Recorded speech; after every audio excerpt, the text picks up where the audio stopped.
How are you, mate? I'm good, thank you. And you? Good, mate. Good. Hey, just checking, mate. Well done on your form and the captaincy for the past 2 games. Sort of how has that been? And is it any different in this camp with Matty Ryan in the camp as well? Well, first of all, it's a great honour to captain the Socceroos, and regarding the second part of your question with Matty, I think when Matty's playing, I think he's the ultimate captain. Obviously, he didn't play the other game, so I stepped up. I'm not sure, or no one knows what the plan is for the games ahead. But if a role has to be done, then I'm there and I'm ready to do it. But yeah. Anna. Yeah, hi, Alan. Congratulations as well. Thank you. Can you just talk us through how much you're enjoying your football and how you feel like you're kicking on? Now it's been a few months post ACL at club and with country. It looks like you're getting a lot more aggressive and even more confident on the ball. Yeah, thank you very much. Yeah, it's been I think a year and 10 days has passed since my surgery. So not that long, but obviously a lot has happened during that time, on and off the field. But I'm feeling really great. I think every day goes by, I feel more confident, working on my strength, on myself, and most importantly, trying to become a better version of myself on and off the field. Amanda. Thanks, David. Hi, Ale. Just on the captaincy, how have you approached it? Is there any changes you've made to your game, or even have you had the chance to speak to Matty in this camp and get any advice around specifically the leadership side of things? No, not really. I approach it like it's any other game. As you said, someone can be a captain without the armband on. Doesn't really it plays a role, but doesn't have to change who you are on match day and what you do and your way of carrying yourself. I think also the boys appreciate it when I'm the same person as I am, or even when someone else has a captain's armband, because there's no reason for no one to change for that. And obviously, when you're on your field, then you have roles that you have to do, and obviously with the armband around your arm, then they're the roles that you have to go do, speak with the ref, and help the team out and try ease down situations when needed. Vince. Hey, Ale, good to see you, mate. Thank you. Just wondering what training was like, knowing that I think Denver's got altitude, right? So you're probably, I'm not sure if that's something you've experienced in football before, but what does it feel like? Can you feel the difference? Does it feel like you're under the pump out there? You do feel a really light difference. I think you do feel it when you do maybe a 50-meter, quite quick run. After it, maybe the recovery time's a bit slower. Apart from that, I'm a bit used to it because of pre-season. Italian clubs always go up in the mountains, so for the last 4 years we've done that. So I'm pretty used to it, but it's all right. I think today was our first session, and I think from now it's just only going to get easier. Brooke.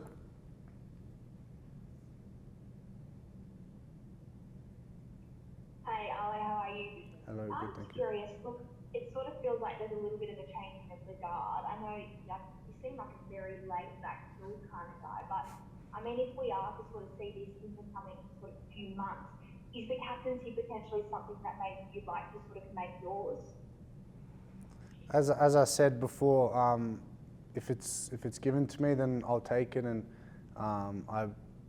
it's a great honour to represent the team, the boys, the nation, as well as the captain. But obviously that's not a decision that's up to me, and at the moment, I'll say it again, I think the armband's all Matty's, and then when I need to step up, then I'll take it. Dave. Hey, Ale. There was a lot of pressure absorbed in that game against Canada, and it showed the team's got a lot of resilience. The defensive structures are being bed in. How do you feel leading that defensive unit at the moment, and how far do you think it's come over the last few camps to the point we are now? Yeah, I think every game we're growing. Every game's getting better. we're getting used to playing with each other, which is very important. Obviously, with the national team, we don't have many games, so the games that we do have, we really need to take it all in and really mold with each other as soon as possible and to perform to the best that we can, really. But regarding the game, I think we defended really well.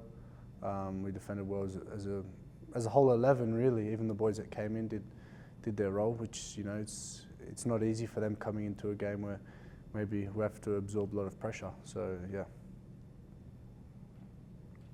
Okay, round the grounds now, starting with Vince. Just raise your hand if you would like to ask another question, please. Thanks, Stephen. Just in regards to that, and the way I guess Popper's got you guys set up at the moment, I know he's spoken about, and I'm sure all the boys agree, needing to get a little bit better in terms of with the ball as a team. But in terms of the overall setup, do you feel like this is a good one for what you're going to expect to face in actual World Cup matches? Yeah, I think we're very solid. I think the last games have shown with minimal goals conceded and the goals scored. I think with the players that we have even going forward, Mo and Nesta, those players who maybe play off the opposition's backline, Boyley as well. They're quite rapid, they're quick, so I think leaving them exposed, 1v1 situations with space in the back helps themselves, and obviously as a team being so compact and hard to break down, it obviously helps us not concede goals. Brooke? I'm just curious, I know a while ago we were sort of speaking about where your allegiances lie, whether you were going to play for Italy or Australia, but I guess now running out with the armband, does it sort of feel like, you made the right decision when you captained the Australian side? Yeah, it doesn't really make a difference to me. I think when I made the decision, that was the right decision for me. Whether I was going to wear the armband now, never, in the future, I don't know, but I don't think that plays a part in whether it was the right decision for me or not. But yeah, in general, I'm as I've said it many times, I'm very happy with my decision, and obviously wearing the armband is a big satisfaction. It does make me feel good, but ultimately it's not a game changer. Amanda? We saw you had a great chance in the game against Canada. Good to see you getting up the pitch. How are you feeling about that side of your game, and what do you want to do against the US in that respect? Yeah, I probably should have scored, to be honest, but we should have left it to someone else to be up there. But no, it's all right. I think it's a part of my game which helps me be more complete. Obviously, I've got a lot of work to do in that regard. But when I see the space to move forward, when I can sense me possibly going forward, can create some danger. I do it. Obviously, it's not easy. There's a lot of distance to cover, but when I feel good, when I feel like it's the right moment, I think it just goes on gut feeling, really. I get myself there, and if the ball falls, then good. Marco? Hey, Ale, just checking, in that game the other day when things were getting a bit fiery, I guess on more than sort of one time, what was your message to the boys, and what did you say to the ref when all that stuff was like, going on? Yeah, I mean, I told the boys specifically Nesta, because he was probably the man most involved, to keep a cool head and most importantly not get sent off. And then obviously the boss made the right decision in taking him off to possibly avoid that, because there was a bit of heat and a bit of heads were starting to get a bit fiery. But no, in that sense we just had to stay calm. If they were quite aggressive and we were as well, and that's part of the game, and that's how the game ended up folding out. So no, most importantly is staying in 11 men on the field, and with the ref, I think it's completely up to him. I don't tell him how to ref a game, just like he doesn't tell me how to play one. Anna? It does seem like the world's at your feet at the moment. You're doing really well with Palmer, doing well with the Socceroos. where would you ideal world see your career headed? Is it one of the biggest clubs in Italy? Is it the Premier League? Like, ideally, where would you like to see yourself end up? It's a question that can have so many answers. I don't know. It's not entirely up to me. It's in my hands, but it's not entirely up to me. My dream is to play for a top club in a top league. No matter where that is, who that is, whether if it's Parma, if we get there, you know, that's ultimately my dream is to play at a top club in a top league. Ben. Hey Ale, hope you're well. Not to harp on the captaincy too much, but when you became captain against the All Whites, you were the third ever West Australian to actually don the armband for the Socceroos. What does that mean to you, particularly given the likes of the guys before you, like a Trent Sainsbury, who 5-10 years ago was our fellow West Australian centre back, making his way through the Socceroos ranks? Yeah, it's a great feeling. I'm very privileged. I know I'm very lucky to being given that opportunity. I know Gary Marocchi well as well. You know, we was playing at Perth when I grew up, and he was club president. So it's a great feeling to be able to do it alongside these players, which I know they did quite well in their career, and yeah, no, it's good. Did you want another one, Ben? Yes, if possible. Yeah, obviously you mentioned Gary Marocchi then. He was the Perth president, but on the weekend you were playing alongside Jacob Italiano. Back in 2019, I think you guys were in the Glory youth set up around that time together. What are your memories of that time with Jacob, and was it a bit of a wild moment to see him lining up next to you for the Socceroos on the weekend? Yeah, with Jacob obviously being a few years older than me and him being so young playing first team, and then he moved away, I think to the AIS or moved elsewhere at a very young age. I think I was only 12 or 13, so I actually never got to train or play with him, but obviously I knew who he was. We've kept in contact over the last few years, and I've been following him. I think he had a setback in Germany, but he's done very well ever since to continue playing his probably best football to date. And no, it's a huge congratulations to him. Fellow Perth. We actually went to the same school as me as well. But no, it's good to see him to play next to me, especially for his debut game. I hope I gave him a helping hand, and I think he did great.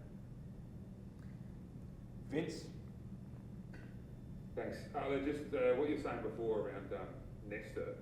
Obviously, he's an emotional player, sort of in the best ways, and because he's clearly so good, the opposition, it happens to him, no doubt, at club level, is going to get into him and try and unsettle him a lot. Do you think, particularly with the national team going forward, that the boys around him sort of need to, as Popper did and some of you did in that moment, but along the way, do you need to protect him to make sure that when the opposition does try to get under his skin, that he doesn't react? Yeah, for sure. I think also his way of playing can be quite can irritate players. With his speed, he can take you 1v1, put in the space, and maybe you're forced to foul him. That irritates players. And regarding him, he's still very young. He's still got a lot of football ahead of him. A lot of things to learn, and lots of maturity to take in, and lots of experience. So I think slowly he'll understand everything, and he'll be able to do it all alone. But for the moment, I think everyone's backing him and everyone's willing to help him. Okay, and final one from Anna. I'm just curious on how you found working with Tony Popovic. He was obviously a centre back. Anything you particularly learned, and that can hold you in good stead as you head into a World Cup, such a huge sort of moment in your career? Yeah, well, I actually had the boss when I was 15 at Glory. I was playing with the youth team. He called me up for just before the COVID bubble of the A-League. I was training with them full time. So I was familiar with him. He was familiar with me, and I think I've obviously changed so much as a person and as a player. But regarding his experience playing in the back, he's always can always give you input. He gives you bits and pieces which I take on board, and it's good to take in information from everyone. Everyone's witness different things, and it's just at the end of the day, it's just more experience and more football knowledge for myself.